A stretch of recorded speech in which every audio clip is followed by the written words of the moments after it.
أعوذ بالله من الشيطان الرجيم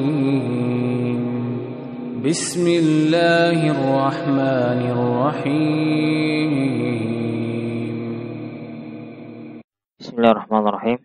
Alhamdulillah wassalatu wassalamu ala Rasulillah wa ala alihi wa ashabihi wa man tabi'ahum bi ihsanin ila yaumiddin wa ba'du.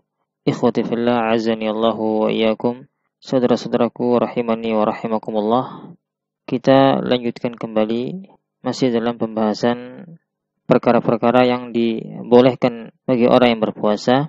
Perkara yang berikutnya yaitu memakai parfum atau mencium aroma-aroma harum. Bagi orang yang berpuasa, memakai parfum dan mencium aroma-aroma harum dibolehkan.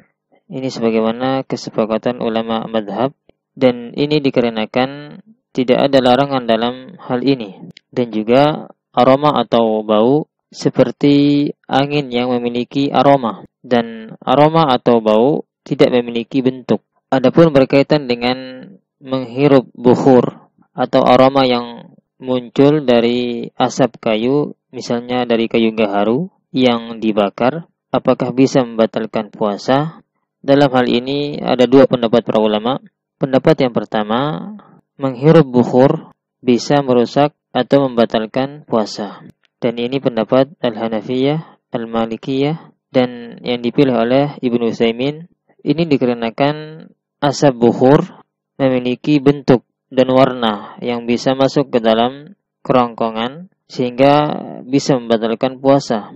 Pendapat yang kedua, tidak membatalkan puasa sebagaimana pendapat madhab Syafi'iyah dan pendapat Ibnu Hazm, dan yang dipilih oleh Syekhul Islam Ibn Taimiyah rahimahullah. Dan ini dikarenakan tidak ada dalil yang menunjukkan bisa membatalkan puasa seseorang.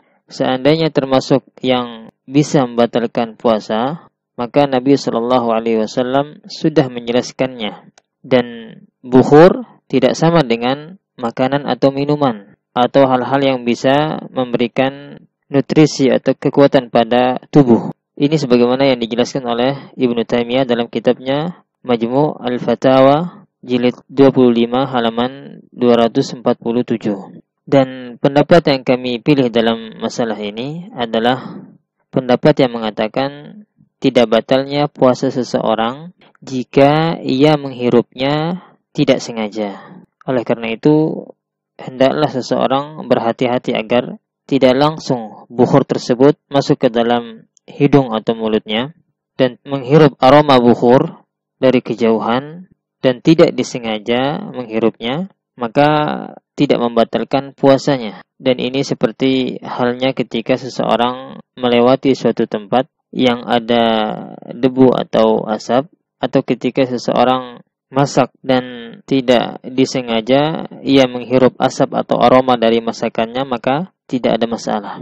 Kemudian perkara yang ketujuh yang dibolehkan bagi orang yang berpuasa yaitu menggunakan siwak atau odol atau semisalnya. Dibolehkan seseorang yang berpuasa menggunakan siwak kapan saja, baik itu sebelum zuhur atau setelahnya. Ini sebagaimana pendapat Al-Hanafiyah, Al-Malikiyah, dan sebagian riwayat dari Al-Imam Syafi'i, dan juga sebagian riwayat dari Imam Ahmad, dan yang dipilih oleh Al-Imam An-Nawawi, Ibnu Taimiyah, Ibnu Al-Qayyim, Syekh bin Baz, Syekh Albani, dan lain sebagainya dari para ulama.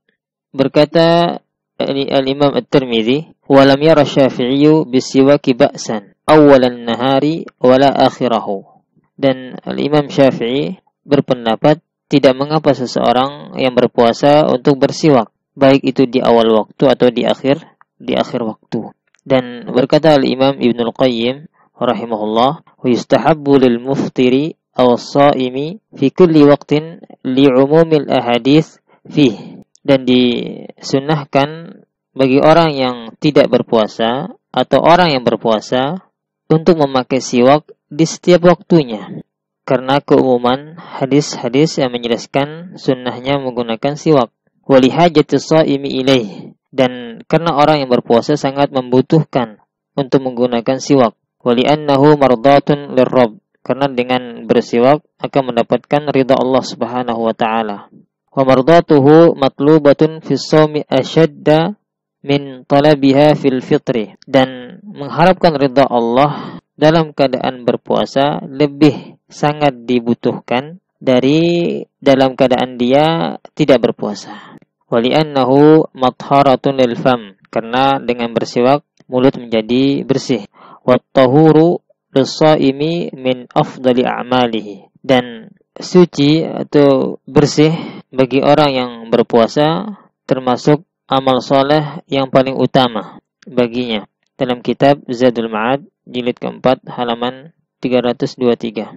Dan Al-Imam Asy-Syaukani berkata, fal haqqu annahu yustahabbu siwaku lis-shaimi, dan pendapat yang benar bahwasanya disunahkan bersiwak bagi orang yang berpuasa awalan nahar, di awal waktu, di awal hari, wa akhirahu, dan di akhirnya. Wa huwa mazhabu jumhuril a'immah, dan ini sebagaimana pendapat jumhur para ulama dalam kitab Nailul Awtar jilid 1 halaman 108. Dan ini dikarenakan umumnya hadis yang menjelaskan sunnahnya menggunakan siwak dan tidak dibedakan baik itu dalam keadaan ia berpuasa atau tidak. Dan juga dengan siwak bisa membersihkan mulut, maka tidak dimakruhkan karena seperti halnya dengan berkumur. Dan juga dibolehkan menggunakan odol atau pasta gigi bagi orang yang berpuasa. Akan tetapi dia harus berhati-hati dari masuknya ke dalam kerongkongannya. Dan ini sebagaimana pendapat Syekh bin Baz, Syekh Utsaimin, dan para ulama yang lainnya. Dan ini dikiaskan dengan siwak. Berkata Syekh bin Baz rahimahullah, tanziful asnan bil ma'jun la yuftiru bihi shaim. Membersihkan gigi dengan odol, dengan pasta gigi, tidak membatalkan puasa seseorang. Kasiwaki, sama halnya dengan siwak.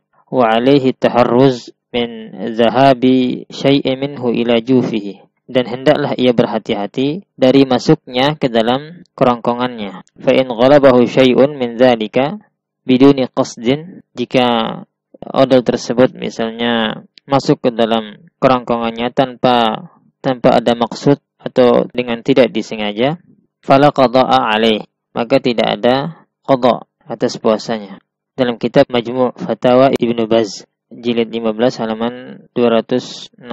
Kemudian perkara berikutnya yang dibolehkan bagi orang yang berpuasa, memakai celak. Dibolehkan menggunakan celak bagi yang berpuasa sebagaimana mazhab Al-Hanafiyah, Asy-Syafi'iyah, dan pendapat sebagian dari ulama salaf, dan ini yang dipilih oleh Ibnu Taimiyah, Al-Imam Syaukani, Syekh bin Baz, Syekh Ibnu Utsaimin, dan Syekh Albani. Berkata Syekh Ibnu Utsaimin rahimahullah, wa amma qatratul ain wa misluha aidan al-iktihal.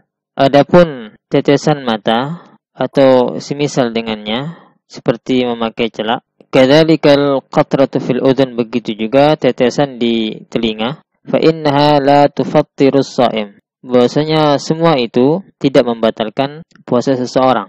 Dan ini dikarenakan mata bukan jalur normal menuju ke kerongkongan dan perut. Begitu juga bukan sesuatu yang memiliki nutrisi yang semakna dengan makanan. Kemudian perkara yang berikutnya yang dibolehkan bagi orang yang berpuasa yaitu menggunakan tetesan mata, sebagaimana pendapat Al-Hanafiyah, Asy-Syafi'iyah, dan yang dipilih oleh Syekh bin Baz dan Syekh Utsaimin.